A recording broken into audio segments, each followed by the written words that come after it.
Well, he knows it is a political problem. And this afternoon, Donald Trump urged one of the most conservative states in this country to do something about it.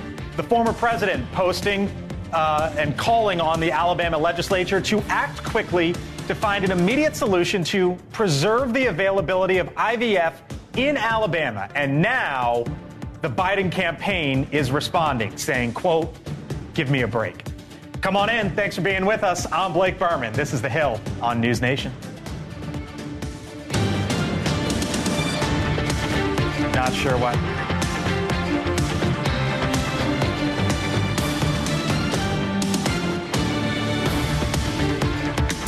All right. Happy Friday. Hanging out with us today, Chris Steyerwalt, NewsNation political editor. Julia Manchester, national political reporter for The Hill. Max Rose, former Democratic congressman from the state of New York. Roma Daravi is a former Trump White House official. And Mick Mulvaney, former Trump White House chief of staff, NewsNation contributor as well. Hello, hello. Happy Friday. We made it to the end of the week. I like the Brady Bunch boxes. You like the Brady Bunch boxes? Yeah, that's a new thing. We're still trying things Very around good. here. I like that. Big moment, I thought, earlier today with Donald Trump, and he mentioned it out on the campaign trail today as it relates to IVF and what happened in the state of Alabama. Here was the former president just a little while ago. Watch. We want to make it easier for mothers and fathers to have babies, not harder. You know that. That includes, and you saw this, it was a big deal over the last few days, that includes supporting the availability of fertility treatments like IVF in every state in America. All right, Chris, talk to me about this. What was the reason for Trump forcefully coming out today like this? It's been a huge story. The Alabama decision has been enormous, and it goes right to the heart of a general election weakness for Republicans, which is the perception of extremism on abortion. Trump trying to clean that up. It tells you how confident he feels in his victory in South Carolina, that in a state where a lot of people who are conscientious, sincere, profound pro-lifers who are anguished over the question of the destruction of embryos, that Trump feels comfortable to lean into this and say, we're moving into general election mode. Mick, what'd you make of the former president doing this? I think Chris is right generally, because it is a general election pitch. That's probably not going to pick up any voters in South Carolina. A lot of folks here believe that embryos are children anyway. If you're a devout Christian, it's part of the faith. But what I was struck by it was the demeanor with which he delivered that line. Clearly, you watch Trump speak, you know when he's reading the teleprompter and you know when he's actually speaking. That was clear off the teleprompter, which means this was done on purpose. But I also got the feeling he's not warmed up to this one yet. He was delivering the line because they told him to, but I'm not sure he's really settled on this yet. Well, look, I'll say one thing that the Democrats have done well with this issue is feed the narrative that Republicans are extremists on abortion. We know that's not the case. You can talk to any number of the former presidential candidates that were running, and they'll tell you that they don't believe that. Republicans are very pro-life. I'm very pro-life, and no one will apologize for that. But we are the party of the family. We are the party that wants to protect children and protect the future. Now, look, wherever you stand on the abortion issue, we can all agree this has been a political loser for Republicans over the last however many election cycles, especially that we've seen all over the country, and partly why you've seen the Biden campaign jump on this. And it has been a great motivator for Democratic candidates in special elections, and we've seen it again and again. But I will just remind you that the Republican coalition, one of the motivating parts of the Republican coalition is the pro-life movement. And they've warned Trump before. They warned him in Iowa. They've said several times, I don't think this is going to be that big of a problem for him. But Mick is 100 million% right. For people who believe this to be true, that this is life, Donald Trump today is saying, yeah, well, sometimes some lives are different than others. Here's what the Biden campaign is saying, Max. Give me a break. Donald Trump created this reality. He brags about it. He's running campaign ads on it. He can't run away from his record. First of all, they're correct. And second of all, this is a gigantic, huge loser for the Republican Party. That's not a partisan statement. That's just fact here. I mean, one door leads to the other. The Roe ruling, or the Dobbs ruling, then opens the door to extremist rulings and extremist legislative action all across the country, we all know for a fact that every Republican pollster and consultant and whoever else does not want this campaign to be about choice or abortion or anything else to that effect, or family, because it's a loser. And with rulings like this, you can absolutely ensure that it will continue to be number one on people's minds. I have to disagree completely. I mean, that notion is the same thing that the Biden White House is using. It's this idea, fear-mongering, when they're talking about the fact that you're going to lose all your rights to your own body. That is not at all what overturning Roe v. Wade was about. It was about giving the power back to the states. And President Trump is the clear leader for the Republican Party. That's why I'm not surprised at all, as Mick said, that he clearly went off script to make his point known. We used to do tap dancing like that about the defund the police movement and about open borders. And I swear we had 6 sentences that were prepackaged to say it's not about this, it's about that. So this is a loser. Speaking of tap dancing, you had an interesting moment real quick with Tommy Tuberville, the Republican senator from Alabama, on this just the other day. Yeah, at CPAC, went up to him, asked what he thought about the ruling. At first said it was great. Then when confronted about the issue about women not having access to IVF, it was, oh, well, that's concerning. Do you think an embryo is a child? Yes. Well, what do you think of the ruling? Well, I haven't read it yet. It's a state issue. It's emblematic of how Republicans have been responding to this. All right. Speaking of Republicans, here in Washington today, you can almost think of it as apprentice tryout day. 2 of those Donald Trump is potentially considering as a possible running mate rallied the conservative faithful at the annual Conservative Political Action Conference, otherwise known as CPAC. I'm just going to say it. Joe Biden and Kamala Harris, they suck. Joe Biden is not fit to be president.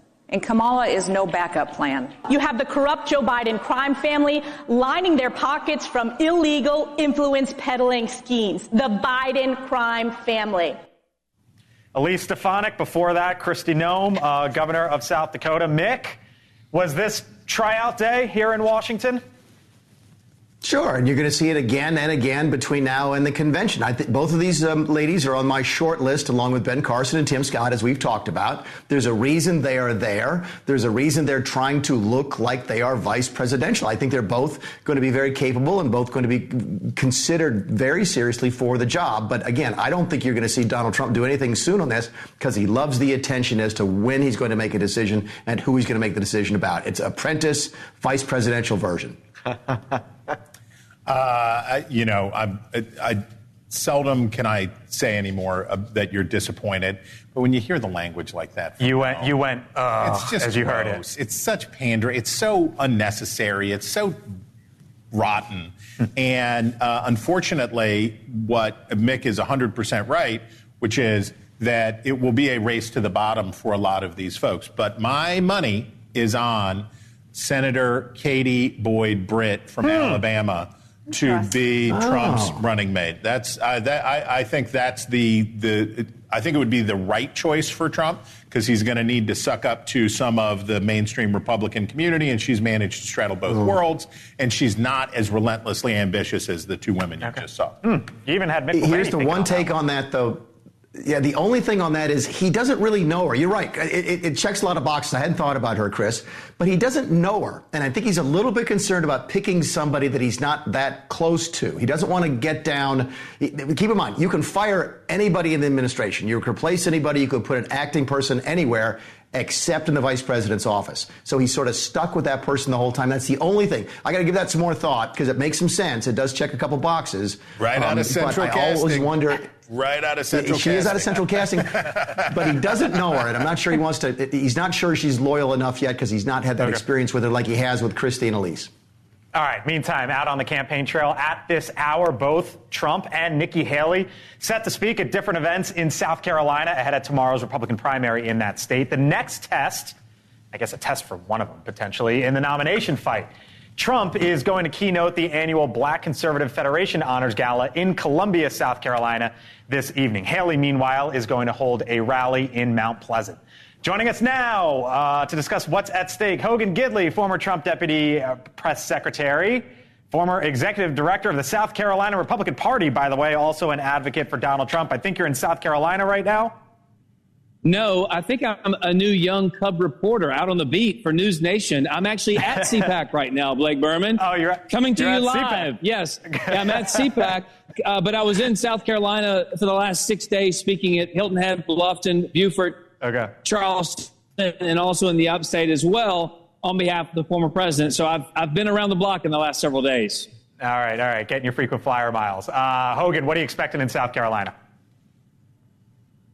A big win for Donald Trump. What I was shocked by as I went around the state, I talked about Donald Trump's successes, what he did for all the communities in this country, regardless of race, religion, color, or creed, the policies he put in place that put America first for the first time in decades. What I was struck by was that so many people in the Republican Party don't like Nikki Haley and are angry at her for actually deciding to run at all. They don't like the fact she's using Democrat donor money from billionaires. They don't like the fact she said she wouldn't run if Donald Trump ran, and then she is running anyway.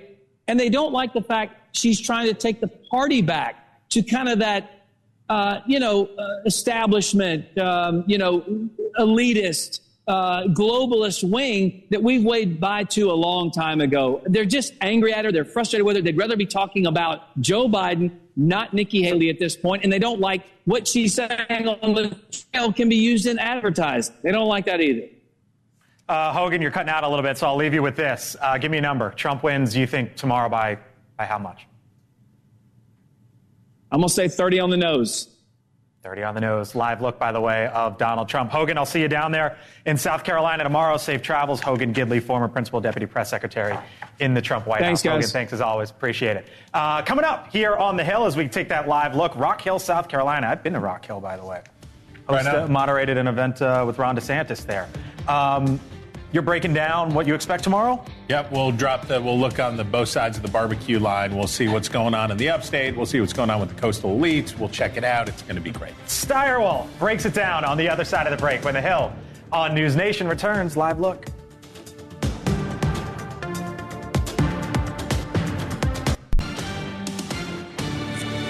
Problem there. All right, welcome back. Tomorrow, voters in South Carolina will get to have their say on who they believe should be the next Republican nominee for president. So what are we likely to see?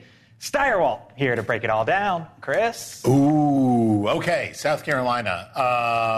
Do you care? Should you care? Does it matter to you that the Republican Party of South Carolina is going to have what we call a firehouse primary tomorrow in South Carolina? This is a party-run primary. That's why it's taking place on a Saturday. It's open. If you didn't vote in the Democratic primary, regardless of your partisan affiliation, you can vote in this contest today. So let's look at the first handy-dandy super-duper graphic. Here you go. Look at that. I don't know why we're in black and white. Maybe it's the last episode of MASH. But here it is. These are South Carolina's where the 50 delegates out of many thousands of delegates, but this is where they come from. In each congressional district, if you win the congressional district, you get those 3 delegates. If you win statewide, you ring the bell and you get another 29. Okay, here's what happened in South Carolina the last time Republicans had an open contest here, which is to say that Donald Trump won, but won with a plurality. But look down the list there of those cats, right? Which of those people, where have those votes gone? Most of Ted Cruz's votes will be with Donald Trump, right? Most of that share goes over to Donald Trump. Marco Rubio, some of that is going to go to Nikki Haley, all of Jeb Bush, all of John Kasich. Ben Carson, who knows? The Ben Carson mystery has always been the Ben Carson mystery. But you roughly see there what the breakdown in South Carolina was last time.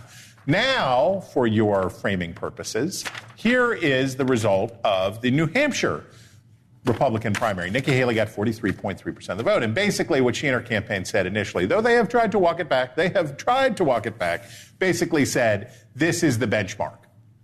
She needs to do about this well to keep going. Now, they've walked it back and said she doesn't care. She'll stay in forever. She's not afraid of Donald Trump and all of that stuff. But look at the poll, the most recent poll. This is a Suffolk University poll done with USA Today. She's under that mark, and she's under it by 8 points or so. So what will happen? Let's bring up our black and white map again. Let's bring up our retro map experience. Okay, the first congressional district, which you see down there along the seacoast at Charleston and its environs, That is the least Republican district that's up for grabs here. Trump only won it by 52% of the vote over Joe Biden in 2020. That's the worst performance for a Republican in that district this century. And this is a place where you have a lot of wealthy people, you have a lot of college-educated people, college-going rates and income are much higher there. It's more Democratic. And in a weird twist, when the districts here that are actually Democratic districts, the Republicans win very easily because the Republicans who are there are very Trumpy Republican because they tend to be downscale, predominantly African-American or substantially African-American. So the Republican voters who are there are working-class Trump voters. So it's that in that first district where Nikki Haley has the chance to try to put some points on the board and keep this thing going. Steyerwalt breaks it down. Thank you, Chris. CD1. Yep. Mick, this is your home state. What do you think's going to happen?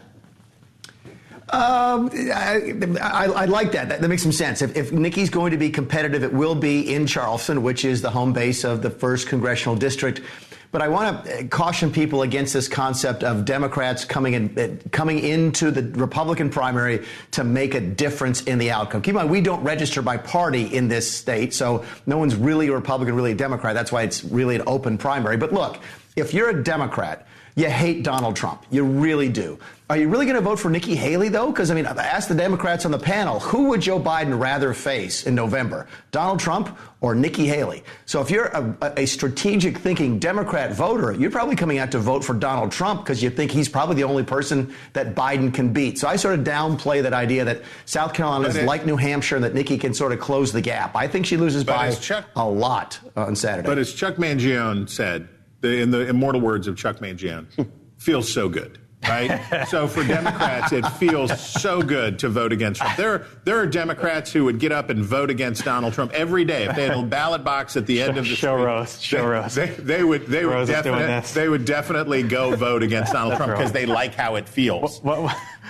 And also, by the way, Mick, from a strategic point of view, it might be in some Democrats. I agree with you. I agree with Mick that it's not going to turn the tide and it's not going to be a stunning upset for Nikki Haley. But from a social psychological standpoint, it harasses Trump. It annoys Trump. The better that Nikki Haley does, the worse it is for Donald Trump in the general election. So there's something to be said for being a pain in the tuchus. You were doing this. You were covering You just have that Chuck Mangione stuff ready to go. Huh? I'm just saying it does. The flugelhorn is underrated. So here's the thing. I actually think that Trump's obviously going to win, but he's going to win by less than people think.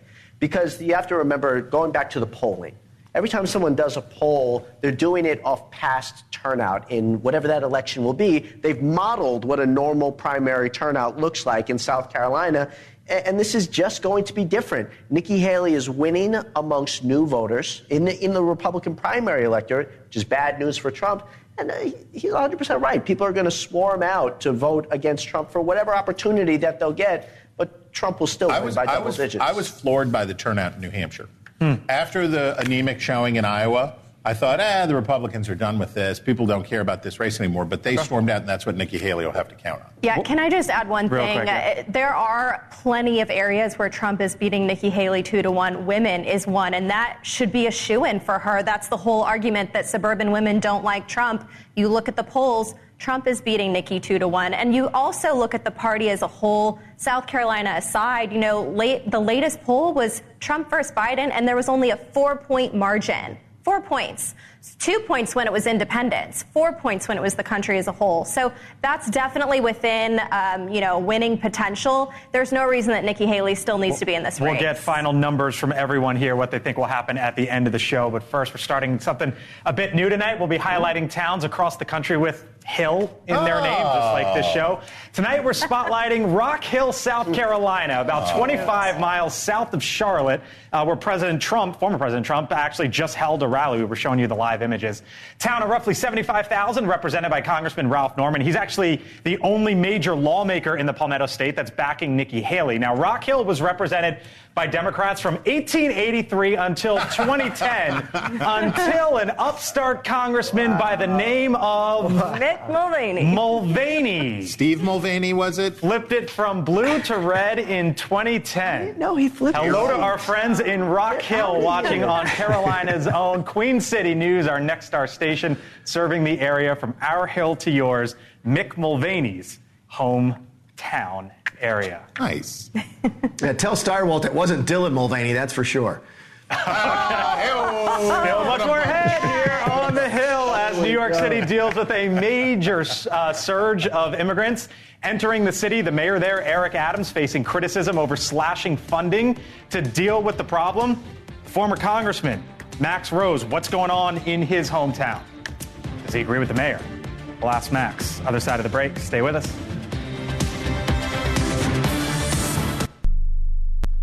I need answers to my tax questions. Where can I find them? Need answers? Try our interactive tax assistant on irs.gov/ITA. Simply select your tax questions, provide your information, and it gives you answers. Also, check our Help and Resources page and try our online tax map. 5,000 tax topics from A to Z. Plus, you can access forms, publications in a variety of formats. Lindsay Chrysler Dodge Jeep Ram is kicking President's Day in the... Take 15% off on the popular Ram truck during Ram Truck Month. Take 10% off on Durangos and Grand Cherokees, plus Chargers and Challengers now up to $5,000 off. Get paid to trade. Lindsay wants to buy your current vehicle and will give you up to 120% of KPP for it. President's Day deals all month long at Lindsay Chrysler Dodge Jeep Ram. Don't miss it. LindsayRam.com. See dealer for details. Substance use disorder and addiction is so isolating. And so, as a Black woman in recovery, hope must be loud. It grows louder when you ask for help and you're vulnerable. It is the thread that lets you know that no matter what happens, you will be okay. When we learn the power of hope, recovery is possible. Find out how at startwithhope.com. Brought to you by the National Council for Mental Wellbeing, Shatterproof, and the Ad Council. You can't escape a traffic jam. Know what else you can't escape? Seasonal allergies. And you might think you can avoid that coffee stain until... Oh, really? You can't escape a lot of things in life, but you can escape prediabetes. Prediabetes captures 1 in 3 adults. There are usually no signs of prediabetes. In fact, most people don't even know they have it. But with early diagnosis, you can change the outcome and prevent or delay type 2 diabetes. Take action by taking the 1-minute risk test at doihaveprediabetes.org. You might not be able to escape having this song stuck in your head, but you can escape prediabetes. Go to doihaveprediabetes.org today. Brought to you by the Ad Council and the Centers for Disease Control and Prevention. You're listening to The Hill on NewsNation. To find NewsNation on your screen, go to joinnn.com. My name is DeMar Hamlin. I play for the Buffalo Bills, and I play safety. CPR saved my life. I've teamed up with the American Heart Association as a national ambassador to help create a nation of lifesavers, turning bystanders into lifesavers through CPR education and access to AEDs. Nearly 3 out of 4 cardiac arrests that don't happen in hospitals happen in homes. Join me to ensure everyone has the chance to live longer, healthier lives. Visit heart.org/nation.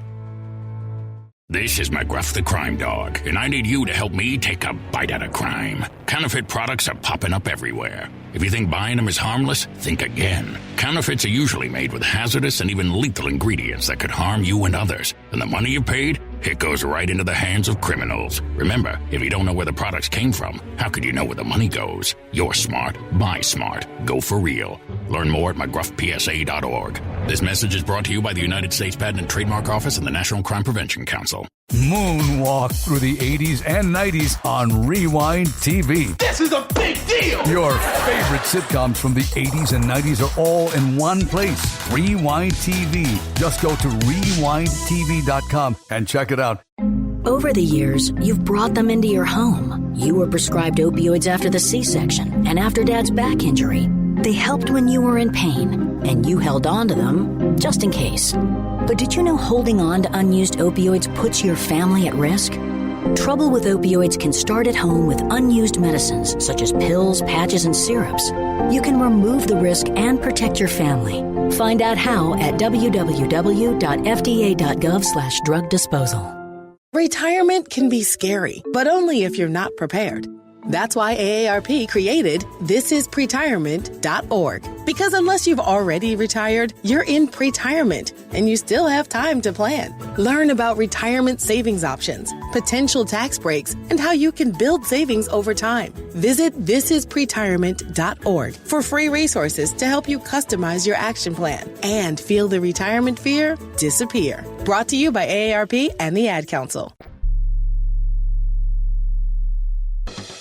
All right, welcome back here to the Hill. So the New York City Mayor, Eric Adams, is taking a step back from the city's budget, canceling the next round of budget cuts, or at least what was planned. But he will be slashing spending on immigrants by 10%. It comes to nearly $600 million. Max, in your home city, Mayor making that decision. Yeah, so I think that, first of all, what Eric Adams has to do is arrive at a clear and consistent message about migrants that unifies the Democratic Party in New York City. And he struggled with that. You know, one day it's this, one day it's that. One day it's blame the White House, the next day, you know. And I think that this is actually an attempt to start to do that. Because one of the issues with how the city has addressed the migrant crisis is that it's been riddled with waste. I mean, there have been incredible inefficiencies and redundancies. It shouldn't cost $200,000 per migrant, between hotels and food and this and that. I think this is an attempt to address that so you can look at this from the long term. And I have a bit of a contrarian view on this issue overall, which is that ultimately this is going to help save New York City's economy. I mean, New York City was suffering from population decline and all types of other things. We've already seen it result in an influx in funding for public school education. That does not mean there are challenges. There aren't challenges immediately, but to address this crisis, and the mayor hasn't done it, but others have, to address it with just blatant, rampant xenophobia and to ignore the fact that New York City is the immigrant city. And that's what has made it so beautiful, but also prosperous. I think people are going to come to regret that type of language. Yeah, I mean, this shows that I think Democrats are really, once again, walking this fine line. I think obviously being mayor of New York City is a thankless job, but I think in general, Eric Adams has been one of those Democrats who's been walking this fine line of hitting back against the Biden administration or criticizing the Biden administration, but at the same time getting criticized for spending too much on migrants and the optics of what that looks like. All right, meantime, President Biden trying to flip the border issue. The president is considering using sweeping executive authorities to potentially limit asylum access for those who are illegally crossing the border. It's the same authority, by the way, that former President Trump used. That was challenged in courts. The Republican House Speaker, Mike Johnson, not convinced, saying, quote, in an election year after the president has surrendered the border to cartels, the president suddenly seems interested in trying to make a change using legal authority that he claimed until recently did not exist. You all are smirking. Mulvaney, come on in too. Well, I mean, it's just, we don't want to talk about Ukraine funding and Israel funding until you've addressed the border. Okay, well, here's a bill with the border. No, we don't want that. You can't send us that because until the president does everything that he can do with executive power, we're not even going to think about doing anything in Congress. Well, we don't want that either. Like the getting to yes part of this is pretty. I would say if you'd have told me a year ago that the Republicans could find a way to give Biden so much cover on the border, I would have said there's no way that they can do it. And yet they continue to impress. Well, Biden is floating this idea of an executive order that, like you just said, mimics Trump's policies.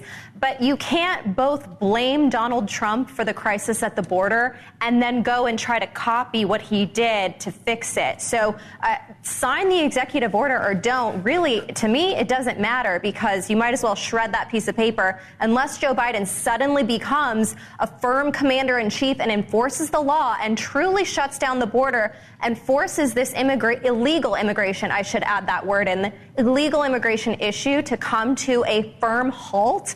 nothing is going to change. It's truly his posture that's created this problem to begin with. Sure. It also comes at a time you were hearing this news ahead of the State of the Union. And I think you're hearing a lot of chatter from Democrats about how the State of the Union is going to be this reset for Biden to really bounce back in the polls. And I think this immigration chatter and this development could play into that. Okay, Mick, is anyone... Not to use the word right, but like what Chris said, like it's just to follow the tennis ball bouncing back and forth of hypocrisy, is it not? What Chris said rings true in my ears, which is I never thought I'd see that Republicans actually losing on the border. But keep in mind, they just lost in the special election in New York when the Democrat, Tom Suozzi, actually grasped the border issue and was sort of more to the right than most Democrats are. But Julie's absolutely right. I get the feeling this is teeing up for the State of the Union. And what I'm envisioning now, having watched these speeches been written a couple times, is there's going to be a couple lines where he says, and as of tonight, I'm doing X, Y, Z on the border, and every Democrat will stand. And they'll use that to try and beat Republicans over the head on the border issue. So you can see this sort of coming. The dominoes are falling. They're going to try and do something aggressive on the border in the speech and see if they can follow up on that success they had in that New York special election by trying to make the border issue theirs. I never thought I'd see it, but I think we might be seeing it now. You should watch out, though, for the left flank. On this. Okay. I mean, that's not something to be ignored. They're already voicing opposition and protests. Yep.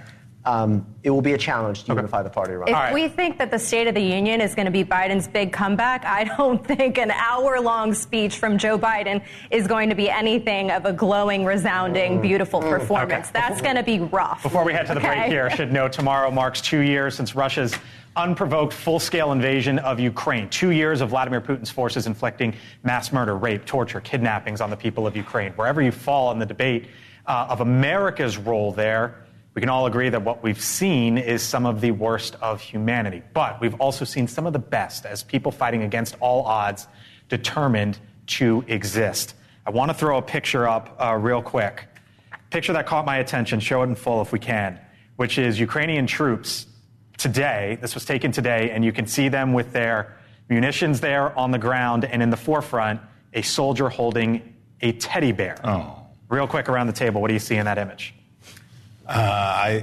When we think about the worst of times, we also know that the human capacity, people are the worst, but people are the best. And I will just say that we will long remember it's a little emotional to see it, but I will just say that if you'd have told us 2 years and a week ago that we would see this unprovoked, full-scale, massive attack, we would say, no, history's kind of over. Putin's not going to do that. He's got a methodology. And I would just remind everybody, we are not at the end of history, and this story will keep unfolding, and we as Americans have to remember what our role to play in this is. Okay. All right. Coming up, still here from the Hill. Should we start blaming the food companies? President Biden is weighing what to do about them as he slams the hikes in grocery prices that we've seen now for years. What about going after the food companies, shrinkflation? And how about these chips of a much different kind? Have you heard about this company, NVIDIA? It is now a $2 trillion behemoth. So what about it? And is it too big to fail at this point in time? The Hill on the other side of the break. In large part in thanks to NVIDIA. It's the chip maker that has now become the third most valuable U.S. company. Get this, it touched $2 trillion in market cap earlier today. It made a $1 trillion leap in just 8 months. 8 months, it went from $1 trillion to $2 trillion. Mick Mulvaney, come on back in. Is this company too big to fail at this point in time? We've talked for decades about things that are too big to fail. Is that where NVIDIA is right now? Yeah, I hadn't thought about that till you texted me about it before the show, and my stomach just sank, and I'm thinking, yeah, they probably are. Think about the strategic importance of chips and so forth. Think about all the money the government has thrown at the chip industry in the last couple of years. My guess is if NVIDIA tomorrow goes belly up, someone in Congress is going to say they're too big to fail. They're too structurally important to fail. So you put them in the same classifications as maybe not the banks certainly, but the Boeings of the world, the Northrop Grumman, if there's a national defense need for it, yeah, I think it probably is on that too big to fail list, and I wonder how much of the stock price reflects that. All right. The market's been ripping. We don't hear Democrats talking about it. Why? You think they would in an election cycle? Biden just started. Biden just started this week. He put out a note about how, a rising stock market reflects health of the American economy and faith in the American economy. It's really hard. I'd be curious to know what Max thinks about it, because it's really hard for the Democrats to start talking about it. I know he's from New York and I get all that. But during the Trump administration, we always talked about the markets, and all the Democrats said it doesn't help people on the bottom half of the economic scale. So I'm wondering how they message it now that it's one of the bright spots they're hoping people actually pay attention to. Yeah, we forget about what we said in the Trump presidency, and we talk about this now. I mean, that's politics, buddy. You know that. You can't take the politics out of politics. But look, in the end, it is a sign of a remarkably successful economy, but not the only stat. I mean, you also look at the historically low unemployment rate and so many other factors. Okay. So, It's a great economy right now. By the way, show the tweet, because this made me laugh earlier this week. Dad, why is my sister named Rose? Because your mother loves roses. Thanks, Dad. You're welcome, NVIDIA. I think a lot of people think it that way. All right, if you are shopping in the grocery stores and noticing a smaller serving size than before, you're not alone. It's called shrinkflation. Politico reporting that President Biden is planning on hitting shrinkflation and corporate greed potentially in his upcoming State of the Union address. Not the first time the president has gone after food companies. He mentioned shrinkflation in a post on X the same day of the Super Bowl. Watch. I've had enough of what they call shrinkflation. It's a ripoff. Some companies are trying to pull a fast one by shrinking the products little by little and hoping you won't notice. Give me a break. Is this going to work? Because everybody knows what you can't, not forget what happened in the last 3 years with inflation. So is it trying to shift the messaging on the shrinkflation? You're actually seeing more polling suggest that Americans are blaming some corporations for shrinkflation. And, I've talked to a few business analysts this week and experts who were talking about how corporations and companies are literally, if you look at a bottle of water, you can actually see indents. Here's the Bob Casey tweet. No, keep going. But here's Bob Casey on Gatorade, if you could show that real quick. I think it potentially could work for Biden, but I think there still is this blame towards Democrats on inflation. By the way, as you might remember, we had Kevin O'Leary, Shark Tank fame, Mr. Wonderful himself, on the show earlier this week. And here's what he said to us as it relates to what's going on with food prices and the election. Watch. Food is a killer for any incumbent. Doesn't matter what party you're in. When food inflates and you're in an election cycle, this is the enemy of the incumbent. Mm-hmm. Consumer prices the last 4 years on food, 4%, 7%, 10%, finally starting to stabilize at 2.5%. So can you turn the tide by focusing on quote unquote shrinkflation? This is going to be, I agree with Mr. Wonderful. It's going to be really tough for Joe Biden to get the narrative positive on this one. And I like to think that, everything is relative, right? His policies are all related. So if he's going to go hard against energy, that's going to affect the farmers. If he's going to allow China to be buying up our farmland in this country, that's going to affect our food product, our food sources. And so all of this is definitely relative. You can't just isolate one or the other and say food prices are going up. Well, it comes back to the policy and the way that Joe Biden acts when he talks to our farmers and the way he treats them. Real quick, does this work? Well, a year ago, it was phantom fees, right? When we had the State of the Union, where these airlines are going to do this stuff. And I mean, mau-mauing corporate America and saying these rapacious fat cats and that you're against them probably does, I don't know, it's probably better than nothing. But that number that you showed up there, the stabilization of the prices, I know I'm a broken record on this, but what happens is he's got until the end of June. The president has until the end of June that if people are feeling economically better, then he can win re-election. But if they don't, it ain't going to work. All right, coming up on the other side of the break, it is Hot Mike with Mick. Mick was telling you how I was texting him some things earlier today. Mick texts me during the show, by the way, and we'll get into some of what he's been texting me. Also, what he's been hearing as it relates to the House Freedom Caucus and what's going on with those folks. Hot Mike with Mick. Other side of the break. NewsNation Tonight, an unbalanced special on the eve of the critical South Carolina primary. Leland Bittert goes one-on-one with former Governor Nikki Haley, why she's staying in the race, and how she thinks she can win the Republican nomination. Tonight at 7 Eastern on NewsNation. All right, so before we end the week here on the Hill, a little time for Hot Mike with Mick. Hey, Mick, let's start with the judgment against Donald Trump. Finalized today, so it was actually submitted in court, and now we have the final figure. $454,156,783.05. By the way, that increases because of interest by $87,502 per day. What does this mean for Trump? Yeah, actually, I think that they readjusted it. It's $111,000 of interest per day. Okay. Here's the problem he's facing, That's a lot. okay? Exactly.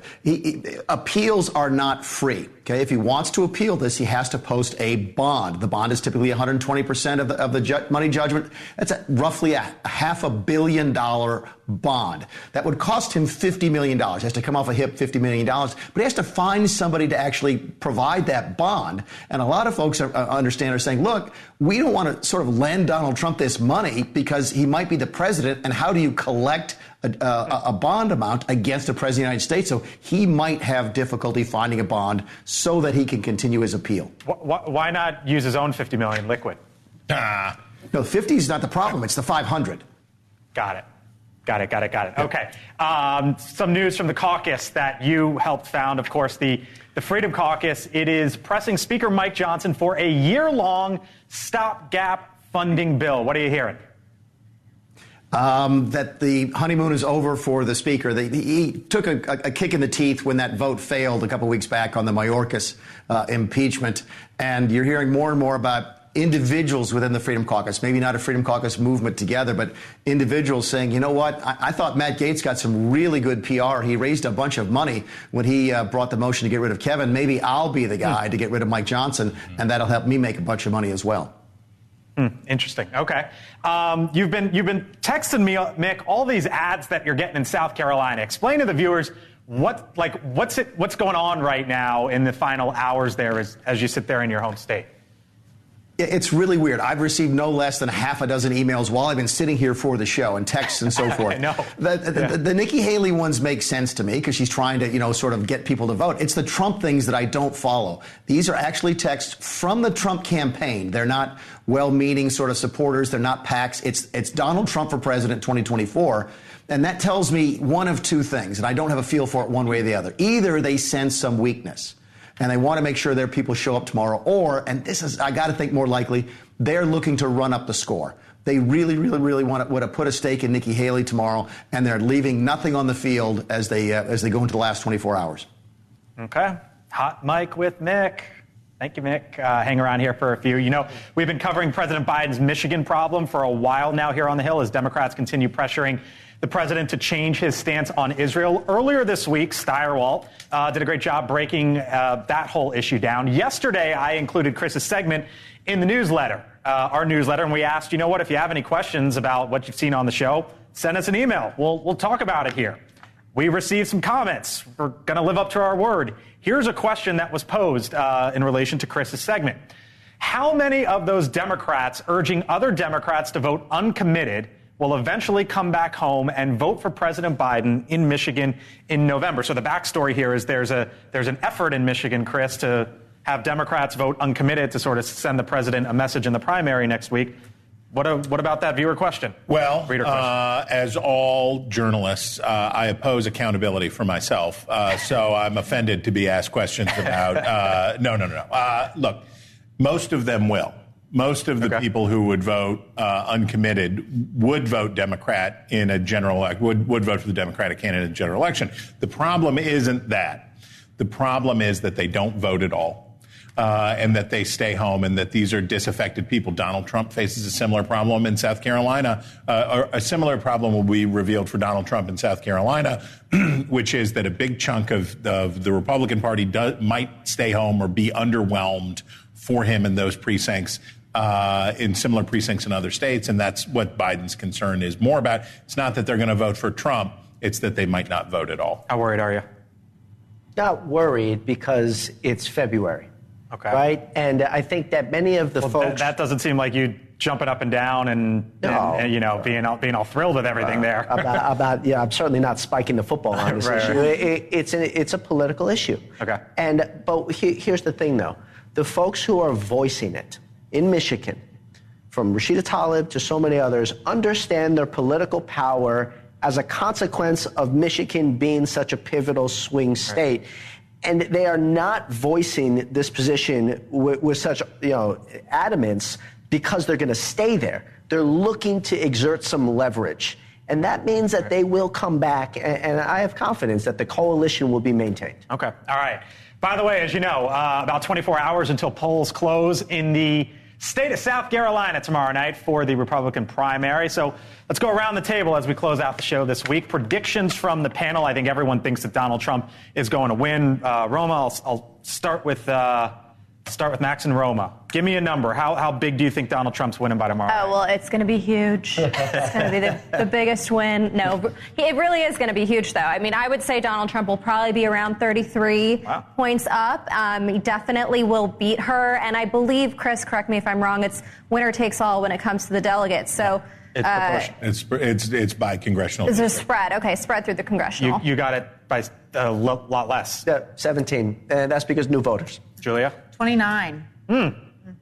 Did we get a number out of you? Yeah. Well, I don't know what you got out of me, but I will tell you I'm changing my vote. Okay. And I think that it's going to be Mick Mulvaney's golf sweater, which I find extraordinarily comforting. I feel like I'm about to go out at Pebble Beach with Bing Crosby and Bob Hope. The energy of Mick Mulvaney's V-neck golf sweater is going to change this race, and it's going to storm to victory. Mick, give me a number. I got to run, but give me a number. Not even Taylor Swift can save Nikki Haley. Trump by 32. Okay. All right, Mick, thank you. Thank you very much to all of you. Great show.